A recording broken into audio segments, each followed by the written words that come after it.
ask you, what does this series mean for you? Now, mention our Rivalry that you haven't been, the squad as the team hasn't been announced for the first piece.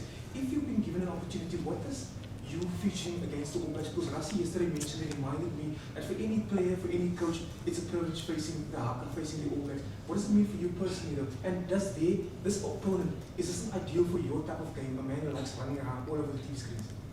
Yes, of course. If selected, obviously it will be an honor for me to represent my country. And it goes deeper than that. Like you have family members that are All Black supporters. You have close members that are All Black supporters, and obviously it will give us, or myself, how can I put it? Give me bragging rights if we can get one up on them in the family. So. It will be a massive honor and privilege if selected, obviously. I know the squad is only coming out on Thursday, so yeah. Felix, your role is obviously more analysis, etc. Just wondering, the provincial teams have now played the All Blacks, just what the feedback you guys got and the interaction and what you're doing from that? Well, luckily we've got a good relationship with Dobbo, JP, Cash, Shackers, and all of us as coaches chat pretty regularly, so it's been good to get their thoughts on their games. A lot of it has been confirmation of what we saw in the Nations Championship. How they're trying to attack, how they're trying to defend, what they're doing in their kicking game, and trying to develop there. So a lot of it's been confirmation in what we've seen already. A couple of things probably caught them out. A couple of things probably trended across the feedback across the different franchises. A few things around the breakdown. They experienced like tuck shoulders going into the breakdown, which I know they weren't really happy with, a reversed arm type non-wrapping action. So that was a consistent theme that came out. And probably the other big one for them was they were all actually quite happy. They created a lot of opportunity in terms of getting themselves into scoring positions, maybe 10 metres out. Most of the teams got multiple line-out opportunities there, and I think they found it. They were frustrated that they couldn't score with their maul, and it's tough when there's someone pulling you or trying to lift a leg, or maybe just going off feet for a couple of seconds. So I think there was probably those two common themes of what they weren't too happy with, but a lot of it was confirmation. So yeah. Sorry, just a follow-up on that.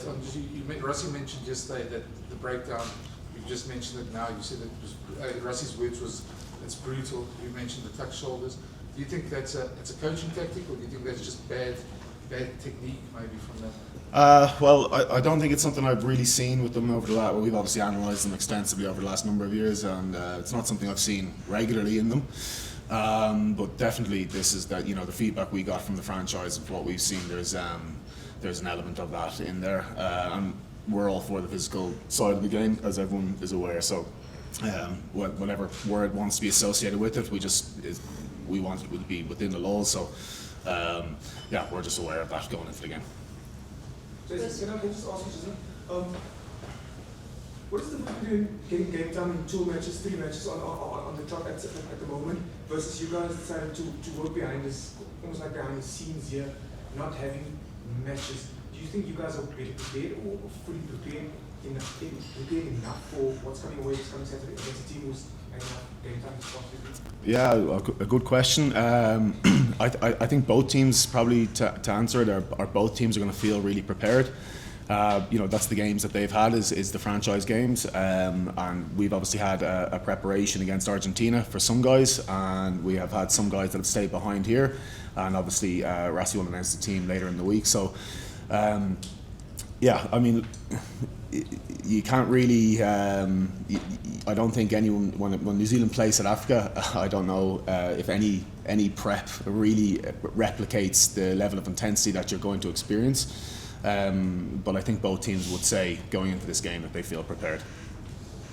Grant, you came back from injury early at the start of the international season, and now Cam Roybar might make an appearance on Saturday, also coming back. What do you expect from that matchup if you get to face him, and how are you looking forward to that?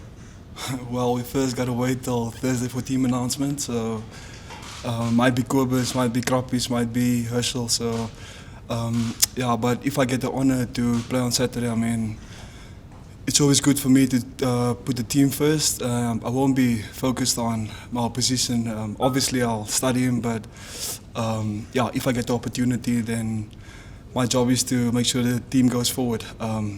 I think if Kobus, Krappies or Herschel get the opportunity, they'll do the same. Felix, in the last 8 years, actually the Boks were, I mean, on top of the world. Actually, how do you and the rest of the management actually make sure that the Boks is on top of the world and for the next 4 or 5 years, you know, that they don't take it up, you know, I would say maybe a year or so?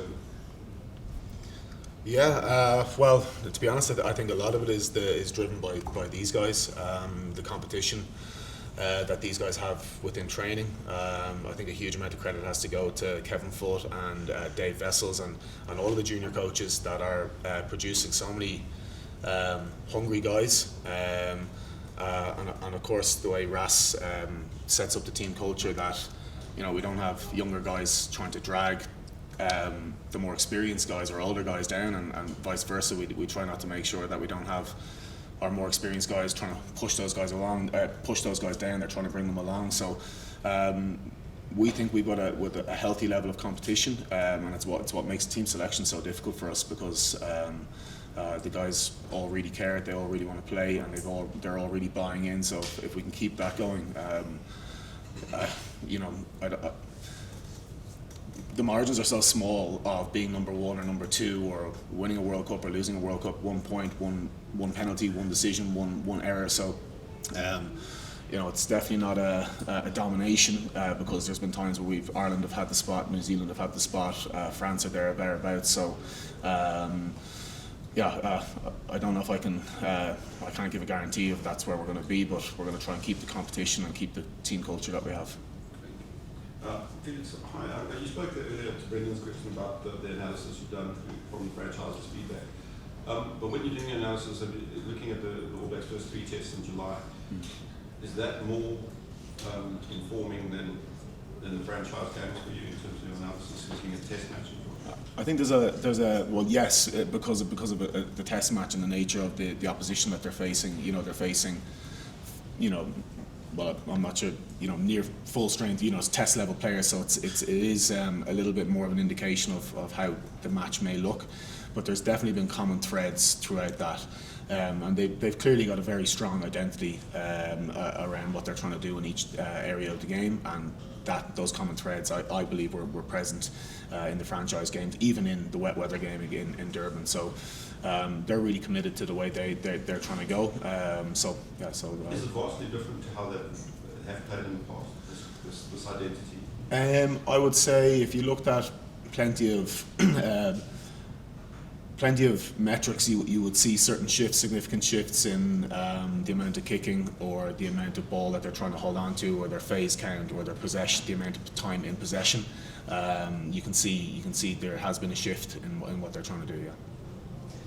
Felix, I'm not sure if you're in a position to answer it, but I think Rossi yesterday said Sia and Ox kind of depended on one more session to see how they went. How did they look? Yeah, both of them are tracking pretty good. Yeah, there's been no flags or issues from what we've seen today in training. So yeah, we'll still have another session during the week, but there's been nothing majorly negative coming out of either of their recovery plans.